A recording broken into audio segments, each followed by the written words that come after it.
जुड़ चुके major general पीके सहगल साहब, रिटायर्ड हैं, अक्सर हमारे साथ जुड़ते हैं डिफेंस एक्सपर्ट के तौर पर। बहुत शुक्रिया सर वक्त देने के लिए।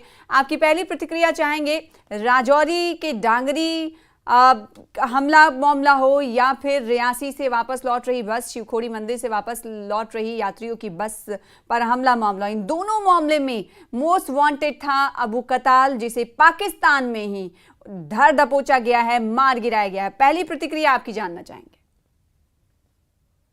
बहुत ही खुशखबरी है। ये झेलम डिस्ट्रिक्ट के अंदर मारा गया है। जिस समय इसको मारा गया, इसको पाकिस्तान की आर्मी और एलईटी के दहशतगर्द इसको प्रोटेक्ट कर रहे थे। उसके बावजूद इसके ऊपर कत्लाना हमला हुआ और जिसमें ये ढेर हो गया। ये साफ तौर पर इशारा है दाऊद इब्राहिम को भी और हाफिज सईद को भी कि हो सकता है कि आपके अंदर जो आपको प्रोटेक्ट कर रहे हैं उन्हीं में से कोई मार रहा है। कौन मार रहा है ये तो मालूम नहीं, लेकिन पिछले 2 सालों में 22 या 23 जो आतंकवादी जो है हिंदुस्तान की मोस्ट वांटेड लिस्ट पे, उनको ढेर कर दिया गया है। ये साफ तौर पे दर्शाता है कि पाकिस्तान की आर्मी, आईएसआई और उनके अपने सिक्योरिटी एलिमेंट्स भी उनको बचा नहीं पा रहे। हिंदुस्तान के लिए बहुत ही खुशखबरी है, क्योंकि 2002 से लेके हिंदुस्तान के अंदर, खास करके जम्मू कश्मीर के अंदर ये कार्रवाई कर रहा था। इसने 2 ऑर्गेनाइजेशन को खड़ा किया, एलईटी को, मोहम्मद को के नाम को बचाने के लिए, पीएएफएफ और द रेजिस्टेंस फोर्स, और वो ये कार्रवाइयां जो कर रहे, फिर ये बहुत बड़े पैमाने पर लोगों को रिक्रूट करता था, उनको ट्रेन करता था और हिंदुस्तान में दाखिल करता था। उनकी प्लानिंग और एग्जीक्यूशन और ऑपरेशंस की सारी जिम्मेदारी इसी की थी। ऐसे आतंकवादी का ढेर होना बहुत ही खुशखबरी है हिंदुस्तान के लिए। और सबसे बड़ी बात, अच्छी बात है कि जो ये 22-23 जो है, जो हिंदुस्तान के एनआईए के लिस्ट पर थे, इनको मारा है, आज तक पाकिस्तान उनको पकड़ भी नहीं पाया। तो वास्तव में मैं दोबारा कह रहा हूँ कि शायद हो सकता है कि इनके अपने ही सिक्योरिटी एलिमेंट्स हैं जो आईएसआई या जिन्होंने इनको ढेर किया है पैसा लेकर। किसने पैसा दिया तो क्या लगता है कि इस पर जाना चाहिए हमें कि किसने मारा होगा, कौन मार रहा है, क्योंकि लगातार इस तरह की कार्रवाइयां पाकिस्तान में हो रही है। खास मेहमान और जुड़ चुके हैं जिनका तारुफ करा दें। हमारे साथ रिटायर्ड ब्रिगेडियर विजय सागर धीमान साहब हैं, आपका भी स्वागत करते हैं खास चर्चा का हिस्सा बनने के लिए। ब्रिगेडियर साहब, लौटेंगे पीके सहगल साहब आपके पास। विजय सागर साहब से सवाल ये कि एक मोस्ट वांटेड आतंकी जिसने भारत में आतंकी गतिविधि की, कई लोगों की जान ली, चाहे रियासी हो, चाहे राजौरी का ढांगरी वाकया हो, वो याद आता है कि राजौरी की वो तस्वीरें जिसमें 2 मासूम बच्चे भी थे, उनकी हत्या कर दी जाती है, उन्हें आईडी बम ब्लास्ट में उड़ा दिया जाता है, 5 को तो गोलियों से भून दिया जाता है। आज जब ये खबर मिली तो भारत के लिए जाहिर सी बात है खुशी की खबर है, जैसे कि पीके सहगल साहब कह रहे थे। तो क्या ये उस बात पर जाना चाहिए कि कौन मार रहा है, कौन नहीं मारा, लेकिन ये पाकिस्तान में कई महीनों से देखा जा रहा है कि एक एक करके बंदूक बरदार आते हैं और आतंकियों को ढेर कर रहे हैं। तो क्या इस बात पर फोकस करना जरूरी है, या फिर सिर्फ ये कहें कि कौन मार रहा है इससे हमें कोई लेना देना नहीं, लेकिन कौन मर रहा है, कौन मारा जा रहा है, उस पर फोकस करना है? अबू कातिल का सवाल है, एक ड्रेडेड मास्टरमाइंड था, इवन मुंबई 26/11 का, उसके बाद राजौरी में डांगरी, बट्टा दूरियां, कांडी, देसा, फिर उसके बाद रियासी का जो 9 जून का अटैक था, फॉरवर्डेड बाय द अटैक्स इन जम्मू के कठुआ रीजन में, छत्रगला रीजन में, बनी में। इसलिए इसका मारा जाना एक हमारे लिए बहुत अच्छी बात है। इसका मतलब जस्टिस कन्वेड। परंतु अब उसको कौन मार रहा है, ये आप पिछले 1-2 साल में अगर देखें तो बहुत सारे मोस्ट वांटेड टेररिस्ट अपने आप एलिमिनेट होते जा रहे हैं। अब यहाँ पे स्पेकुलेशन है कि क्या रीजन है कि ये इनको कौन मार रहा है। तो इसमें 2-3 चीजें समझ में आती हैं कि हो सकता है कि ये जो गुड टेररिस्ट है पाकिस्तान के, हाफिज सईद जैसे, जिनको वो टेररिस्ट कहते नहीं है, सोशल वर्कर कहते हैं, जिनको इवन सिविल पॉपुलेशन भी ज़कात के नाम पे उनको चंदा देती है, और ये बहुत स्ट्रांग हो रहे हैं।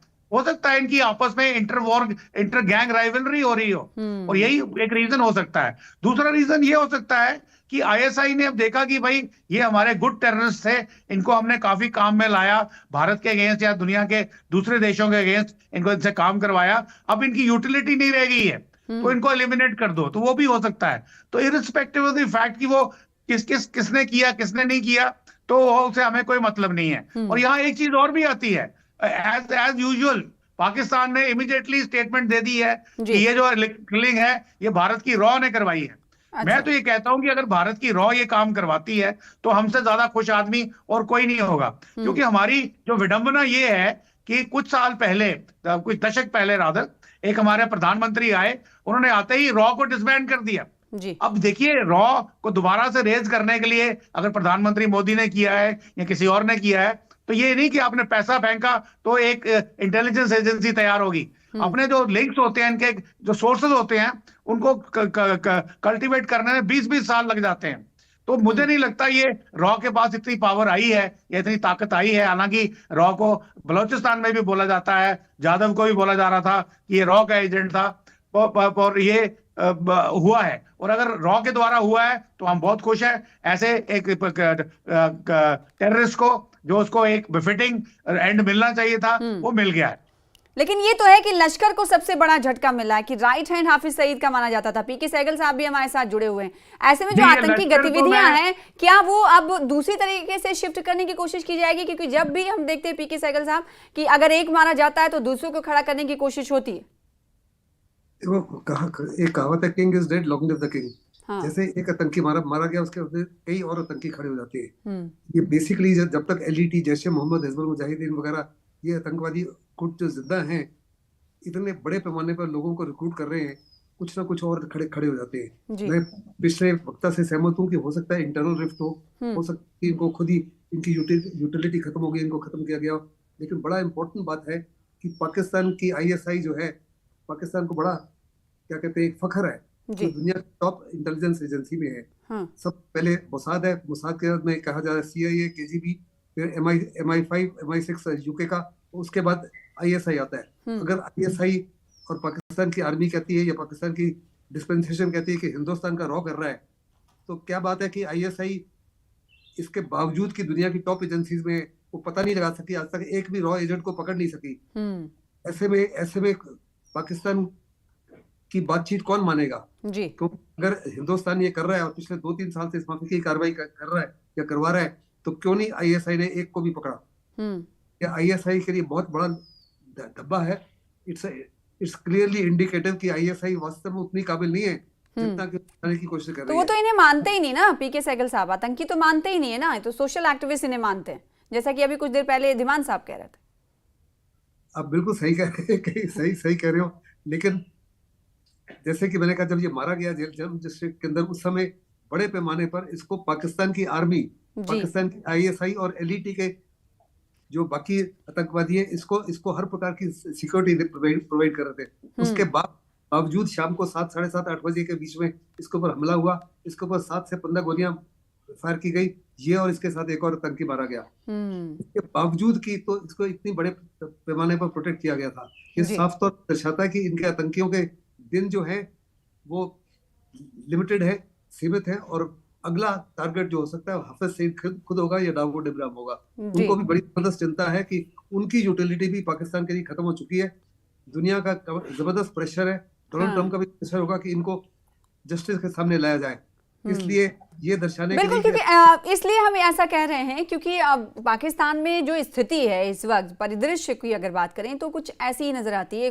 कुछ दिनों पहले जाफर एक्सप्रेस के हाईजैक मामले से जुड़ी हुई खबर आपको मिली, वो आपने देखा। और अभी आज खबर आई ब्रिगेडियर दीवान साहब कि कई ऐसे लॉन्च पैड्स हैं, आतंकियों को ट्रेनिंग देने को लेकर जानकारी मिल पाई कि 3 लॉन्चिंग पैड्स हैं, जो कि कुछ भारतीय सरहद से जुड़े हुए पुंछ LOC के पास भी लॉन्चिंग पैड्स बनाए गए हैं, जिसमें पाकिस्तानी सेना की तरफ से इन लॉन्चिंग पैड्स में जो मुजाहिदीन हैं उन्हें ट्रेनिंग दी जा रही है। तो इन तमाम चीजों को कैसे देखा जाए भारत के परिप्रेक्ष्य में? सबसे पहले मैं आपके पहले सवाल का जवाब दे दूं कि जो आपने जल साहब से पूछा था, जो पाकिस्तान की इंसर्जेंसी अबू कातिल के मरने के बाद वो कम नहीं होने वाली है। यहाँ 3 चीजों की जरूरत होती है।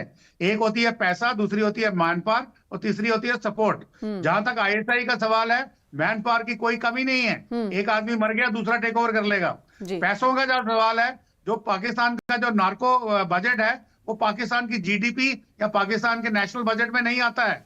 वो सारा का सारा पैसा आ रहा है नार्कोटिक्स की खेती जो होती है खैबर पख्तूनख्वा और उनके सटे हुए इलाके जो अफगानिस्तान के हैं, तो वहां से वो सारा का सारा पैसा ISI कंट्रोल करती है। तीसरी, जैसे हमने देखा कि बहुत सारी कंट्रीज के डीप स्टेट, जैसे US डीप स्टेट है, US एड है, वो उनकी सपोर्ट में आते हैं, जो ट्रम्प साहब अभी इसको डिसमेंटल करने जा रहे हैं। तो इस तरीके से उनके मर जाने से, एक आदमी के हलाक हो जाने से हमारी जो इंसर्जेंसी के लेवल के ऊपर कोई फर्क नहीं पड़ने वाला। दूसरी बात ये है, जैसे बोला कि शेल्फ लाइफ कम है, वो डेफिनेटली चाहे अगर वो इंडिया में आते हैं तो भी उनकी कम है, और अगर पाकिस्तान में रहते हैं तो भी कर रहे हैं। अभी आपने बोला कि जो पाकिस्तान में ट्रेन हाईजैक हुआ है उसको इसको कैसे जोड़ना चाहिए। मेरे ख्याल में वो एक अलग इंसर्जेंसी का चैप्टर है। पाकिस्तान में इस वक्त इंसर्जेंसी के 3 चैप्टर्स आप माने जा सकते हैं। एक गुड टेररिस्ट का जो वो भारत के अगेंस्ट अनलीश करते हैं, एक बैड टेररिस्ट जो टीटीपी, अलकायदा, आईएसकेपी वगैरह जो पाकिस्तानी गवर्नमेंट के अगेंस्ट ऑपरेट करते हैं एक इस्लामिक स्टेट बनाने के लिए, और तीसरा जो है बलोचिस्तान की लिबरेशन आर्मी और उनके जो एसोसिएटेड ग्रुप्स हैं जिन्होंने अभी ये ट्रेन हाईजैक किया गया था। इसमें भी पाकिस्तान की आईएसआई ने या उनके मीडिया ने बोला गया कि देखिए सारे बंधकों को छुड़ा लिया गया है और सारे के सारे टेररिस्ट हलाक हो गए हैं। परंतु अब हमें पता लग रहा है कि 214 लोग मारे गए हैं जो बंधक थे, उसमें से 100 से ज्यादा पाकिस्तानी आर्मी के रेगुलर्स थे जो वो उस ट्रेन में ट्रैवल कर रहे थे, और जो फिगर्स टेररिस्ट की दी गई है वो भी करेक्ट नहीं है। तो मैं ये कहता हूं कि मेरा ये मानना है कि इन 2 चीजों को नहीं जोड़ना चाहिए। जैसे मैंने रॉ की बात करी कि हमारे उन्होंने रॉ डिसबैंड करा दी, पर वो भी कहते हैं कि रॉ बलोचिस्तान में एक्टिव है। बलोचिस्तान में शायद रॉ इतनी एक्टिव नहीं है, हालांकि उन्होंने उसको जाधव को अभी तक छोड़ा नहीं है जिसको वो रॉ एजेंट बोलते हैं। तो इसलिए ये दोनों अलग अलग प्रिस्क्रिप्शन है, पर पाकिस्तान की गवर्नमेंट या एस्टैब्लिशमेंट के लिए दोनों ही एक जैसे सिरदर्द है, और वो मेरे ख्याल में due course of time Pakistan की जो विघटन है वो होना निश्चित है, वो तय है। जी, क्योंकि हर तरह से हम देख रहे हैं कि पाकिस्तान इस वक्त खिसारे में है। पीके सहगल साहब, चाहे राजनीतिक तौर पर देखा जाए या फिर सोशो पॉलिटिकल तौर पर देखा जाए या फिर समाजी तौर पर सिर्फ देखा जाए या फिर रक्षात्मक दृष्टि से देखा जाए, कोई हाथ मिलाने के लिए तैयार नहीं। लेकिन उसके बावजूद भी क्या इस वक्त अबू कताल को जब ढेर किया गया तो पाकिस्तान को फ्रंट फुट पर आकर कहना चाहिए कि हाँ ये आतंकी था, मारा गया है? तो काफी ज्यादा खास करके एलईटी के अंदर काफी गम होगा, क्योंकि हाफिज सईद का नेव्यू भी था और हाफिज सईद का बहुत करीबी था। तो जहाँ तक एलईटी का ताल्लुक है, उनका एक प्रिंसिपल डिसीजन मेकर था। बहुत बड़े पैमाने पर ये लोगों को रिक्रूट कर रहा था, रिक्रूट के बाद उनको ट्रेनिंग देता था और उनको हिंदुस्तान में दाखिल करता था। हिंदुस्तान के आसपास जो है उनके 3 लॉन्च पैड नहीं है, उनके कम 35 से ज्यादा ट्रेनिंग कैंप्स हैं और अनेकों लॉन्च पैड्स हैं। पाकिस्तान की दुर्दशा है कि हिंदुस्तान को modern means of communication surveillance के माध्यम से हर लॉन्च पैड की और नहीं, अभी 3 लॉन्चिंग पैड्स की बात इसलिए कर रहे थे क्योंकि आज ही जानकारी मिली कि 3 और लॉन्चिंग पैड्स बनाए गए हैं जिसमें वहां पर पाकिस्तानी आर्मी की तरफ से ट्रेनिंग दी जा रही है। देखो, जितने भी लॉन्च पैड्स हैं हिंदुस्तान को मॉडर्न सर्वेलेंस मीन्स के माध्यम से उनके एग्जैक्ट कोऑर्डिनेट्स मालूम है और हिंदुस्तान जब चाहे उनको तबाह कर सकता है without even crossing the border. That is the capability that we have today.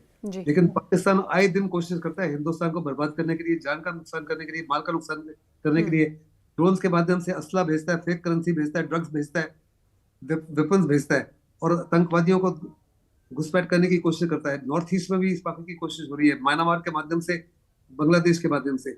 ऐसे में बड़ा लाजमी है कि हिंदुस्तान केवल मॉरल सपोर्ट दे रहा है बलूचिस्तान को, जो प्रधानमंत्री ने 2014 में बोला।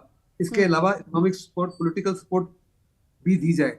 और अगर हम कुछ बड़े पैमाने पर भी कोई कार्रवाई करते हैं, वास्तव में हिंदुस्तान नहीं चाहता कि पाकिस्तान को डिस्टेबलाइज किया जाए, क्योंकि वो न्यूक्लियर नेशन है और अगर उसके न्यूक्लियर हथियार किसी गलत हाथों में चले जाएं तो हिंदुस्तान के लिए और दुनिया के लिए, खास करके अमेरिका और इजराइल के लिए बहुत बड़ा खतरा हो जाएगा।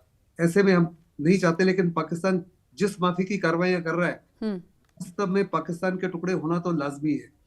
वहाँ पीओके के लोग उसके खिलाफ है, पख्तूनख्वा के लोग उसके खिलाफ है, उसके खिलाफ है, सिंध के लोग उसके खिलाफ है। केवल और केवल पंजाब प्रोविंस ही रह गई है। बिल्कुल। तो दिमान साहब, जैसे कि आप हम देखते हैं, तस्वीरें भी देखते हैं, पीके सहगल साहब ने कहा कि खैबर पख्तूनख्वा हो या फिर कश्मीर की आवाम हो, उस साइड वाली, वो खफा है पाकिस्तानी सरकार से।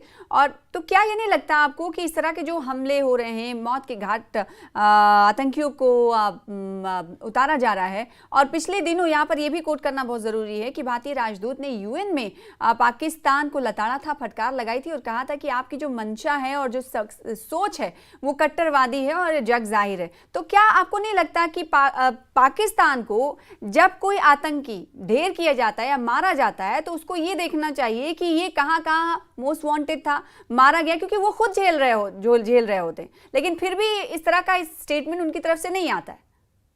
देखो, पाकिस्तान की सोच तो एक किस्म से बड़ी है। सहगल establishment साहब जो है लौटूंगी वो आपके पास। हाँ जो एस्टैब्लिशमेंट है वो एक बहुत ही डिवाइडेड हालत में है। हाँ मिलिट्री आईएसआई जो है वो एक अलग पावर सेंटर है, और जो सिविल गवर्नमेंट है वो एक अलग पावर सेंटर है। और लोग कहते हैं ना every country has a army, पर यहाँ पे there is army which has a country.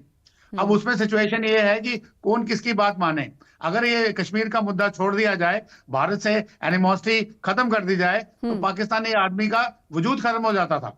परंतु उन्होंने उसके लिए टेररिज्म का इस्तेमाल किया भारत के अगेंस्ट। अब यही टेररिस्ट जो हैं उनको खुद बाइट कर रहे हैं इन टर्म्स ऑफ, उन्होंने टेररिस्ट तैयार किए पहले अफगानिस्तान में रशिया के अगेंस्ट, तालिबान जो तालिबान तहरीक पाकिस्तान उनके अगेंस्ट बोल रहे हैं, और वैसे ही आईएसकेपी उनके अगेंस्ट बोल रहे हैं। तो उनको ये काफी प्रॉब्लम है। बट अभी उनकी तरफ से ऐसा कोई बयान आ जाना कि वो बोले कि नहीं जी हम दूध के धुले हैं, ये बिल्कुल नॉनसेंस है।